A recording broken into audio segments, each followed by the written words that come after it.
Welcome back. Please like, share the video, and subscribe to the channel. Welcome to the show, everyone. I'm Alex. And I'm Jamie. We have some big news to talk about today regarding President Trump and Middle East peace. That's right. President Trump hosted a very important guest at his Mar-a-Lago estate this week, the Israeli Prime Minister, Benjamin Netanyahu. Right. They met on Monday and Tuesday. It sounds like a high-stakes meeting. What was the main goal? Well, they are working on a complex peace plan for Gaza.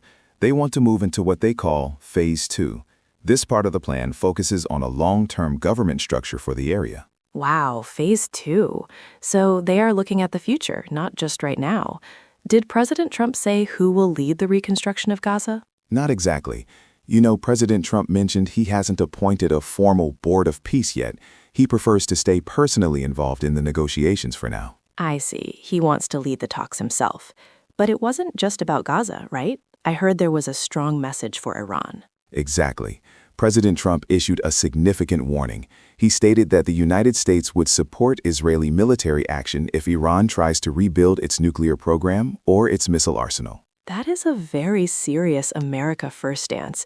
It shows a united front between the U.S. and Israel. It really does. And there is more tension in the background. Russia told the Trump administration about a drone strike near Vladimir Putin's home. Wow, really? Yes, but President Trump said there is no independent proof of that strike yet. He's staying focused on regional stability and strong alliances. It sounds like a lot of moving parts. Thanks for explaining that, Alex. Of course. Thanks for listening, everyone. We'll see you next time. Welcome to the Daily Brief. I'm Alex. And I'm Jamie. Today we are talking about some very big news from the Supreme Court. It involves President Trump and the city of Chicago. Right. The Supreme Court just made a major decision. They blocked President Trump's plan to use the National Guard for police work in Chicago. Oh, wow. I remember this. President Trump wanted to send the National Guard to help ICE agents during the protests, didn't he? Exactly. The president argued that local police couldn't protect the federal agents well enough. He said the military was needed to keep order. I see. So why did the Supreme Court say no? Well, it's about the law. The court said the president must prove that regular forces are unable to follow the laws before using the military like this. They want to keep the military and local policing separate. That makes sense. You know, it's a big rule in the U.S. that the military shouldn't act like a local police force. Precisely. The court wants to protect civil liberties. This ruling stops the plan in Chicago immediately. It also stops similar plans for Los Angeles and Washington, D.C. So how are people reacting? Well, many people are happy. They say it is a victory for the law. But President Trump and Defense Secretary Pete Hegseth defended the move.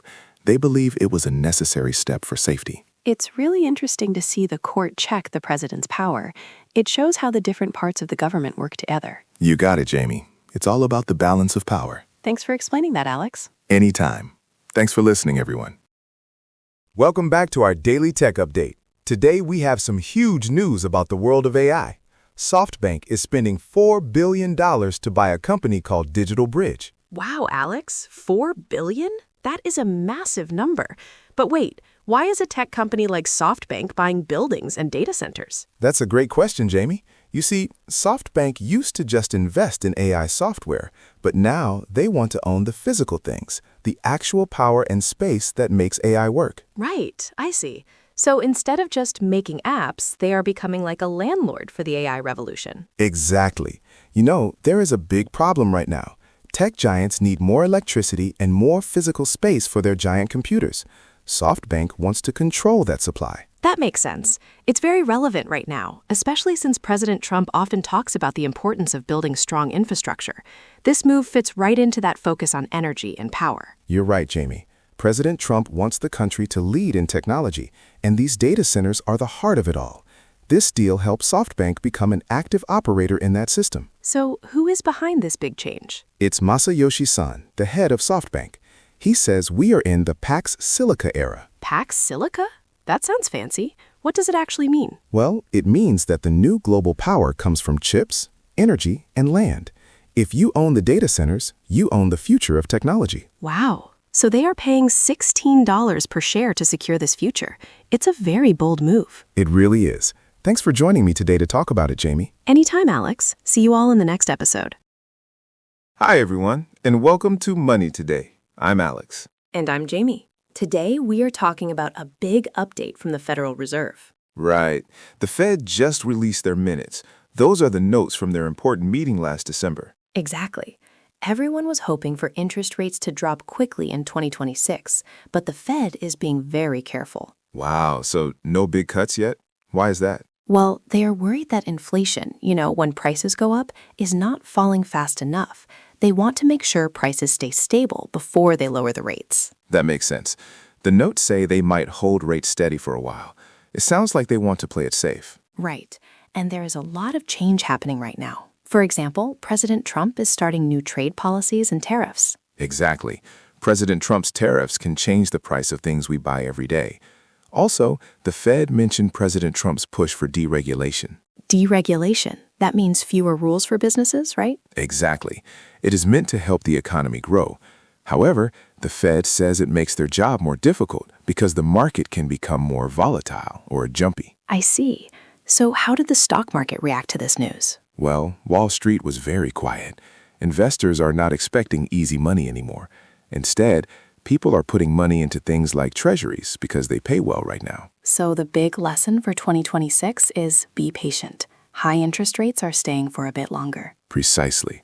It is a time for careful planning, not fast changes. Well, that is all for today. Thanks for listening. See you next time. Welcome back to the show. Today we are discussing some major news from West Africa. That's right, Alex. The United States and Ivory Coast just signed a massive $480 million health deal. Wow, that is a lot of money. This happened in the city of Abidjan, right? Exactly. U.S. Ambassador Jessica Davis-Baugh and the Ivorian finance minister signed it on Tuesday. It's a key part of President Trump's America First strategy. Interesting. For our listeners who are learning, can you explain what that means for health aid? Sure. In the past, the U.S. often gave money to big international organizations, but President Trump wants direct deals between the U.S. and specific countries. These are called bilateral agreements. I see. So instead of a large global group, it's just the U.S. and Ivory Coast working together. Exactly. The goal is to be more direct. The administration wants to make sure American taxpayer money is used very carefully to get real, measurable results. That makes sense. Accountability is important. What exactly will the money help with? It focuses on 3 critical areas: HIV/AIDS, malaria prevention, and maternal health for mothers and babies. Those are very important goals. I imagine this helps build a stronger friendship between the two countries, too. Definitely. It strengthens diplomatic ties. However, some critics are a bit worried. They think moving away from global institutions could make it harder to stop future pandemics. I understand, but the administration maintains that these direct deals provide better outcomes for everyone involved. Right. And Ivory Coast isn't alone. Over a dozen African nations have signed these America First health deals just this year. It is a big change in how the U.S. helps the world. Thanks for explaining it so clearly, Jamie. My pleasure. See you all in the next episode. Hi, everyone, and welcome to Tech Talk. I'm Alex. And I'm Jamie. Today we have some huge news about NVIDIA. They are the biggest name in AI chips, right? Right, Jamie. But even giant companies have to work hard to stay on top. NVIDIA just signed a big deal with a smaller company called Grok. I heard about that. They are licensing Grok's technology.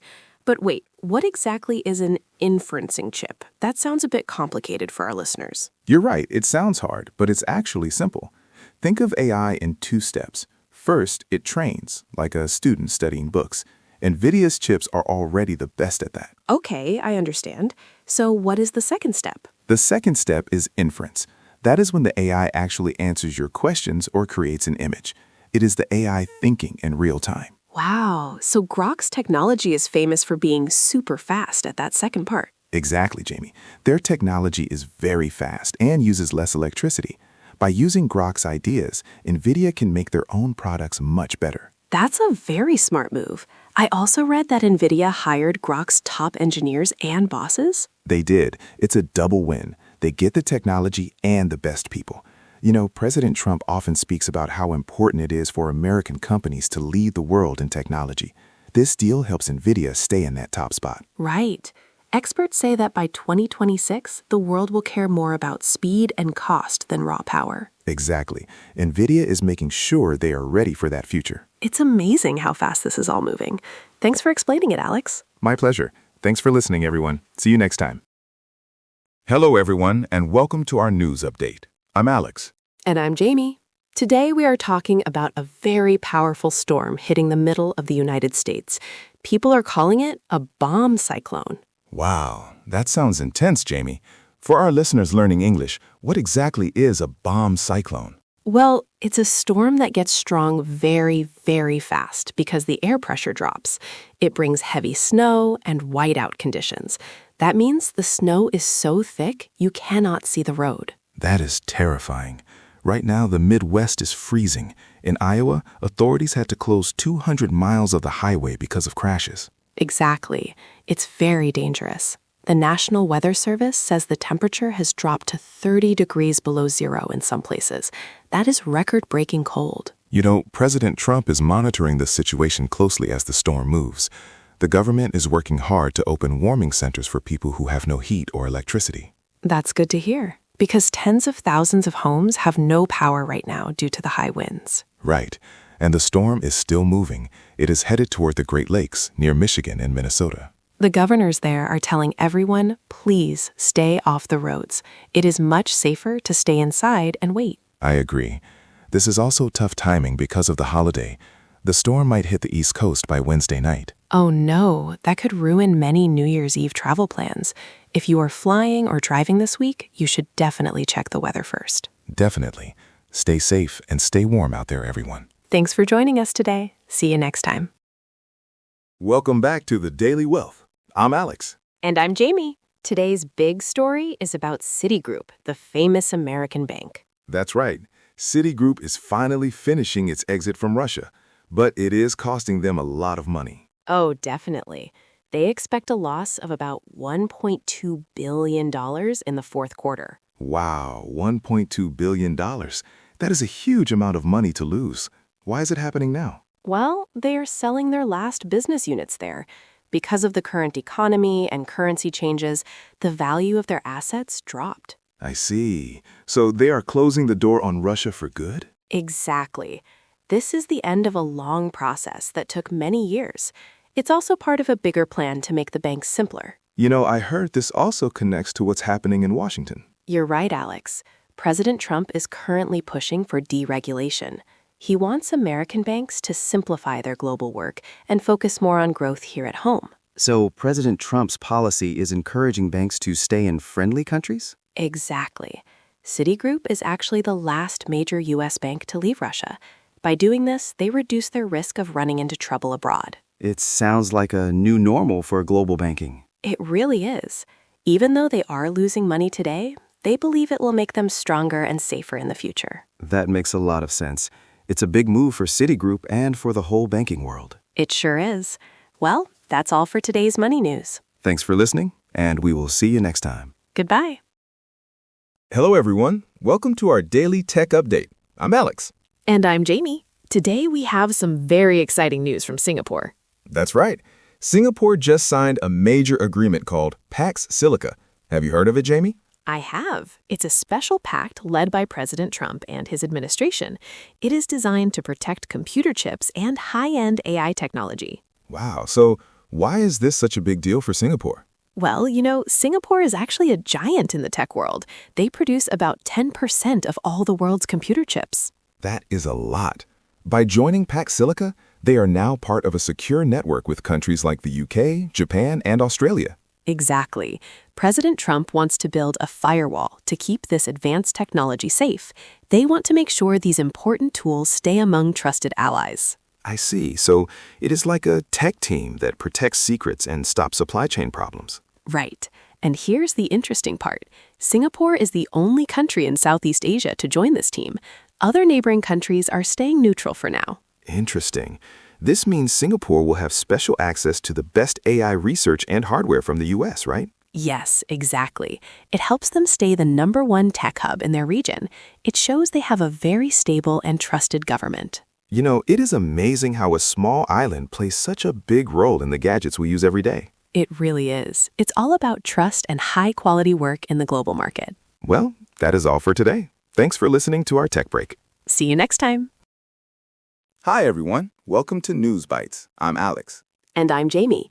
Today, we are talking about a major change for humanitarian groups in Gaza. Right. The Israeli government recently announced they will suspend many international aid groups starting January 1st, 2026. That is very soon. This list includes famous groups like Doctors Without Borders and Oxfam. Wow, those are huge organizations. But why is this happening, Jamie? Well, Israeli authorities say these groups did not follow new vetting rules. They want to make sure the aid does not go to militant groups like Hamas. I see. So it is about security. But the aid groups say they did nothing wrong, right? Exactly. They strongly deny these charges. It is a very big disagreement. This is happening at a very difficult time. It is winter now, and there are floods and extreme cold in Gaza. You're right, Alex. It is a crisis. Many children are suffering because of the weather. They really need food and medical help right now. It sounds like a very scary situation. I also heard that President Trump is involved in the bigger picture. Yes, President Trump and Prime Minister Netanyahu recently met at Mar-a-Lago. They discussed the second phase of a new peace plan. That is interesting. But while they talk about peace, these aid groups are being forced to leave. The United Nations is very worried. Right. They say local groups cannot fill this massive void. Without these experienced organizations, giving out medicine will be very hard. So, will they ever be allowed to return? Israel says they will permit groups that follow their rules of transparency. But for now, we don't have a timeline for when these big groups can work again. That is a lot of important news for today. Thanks for explaining it, Jamie. You're welcome. Thanks for listening, everyone.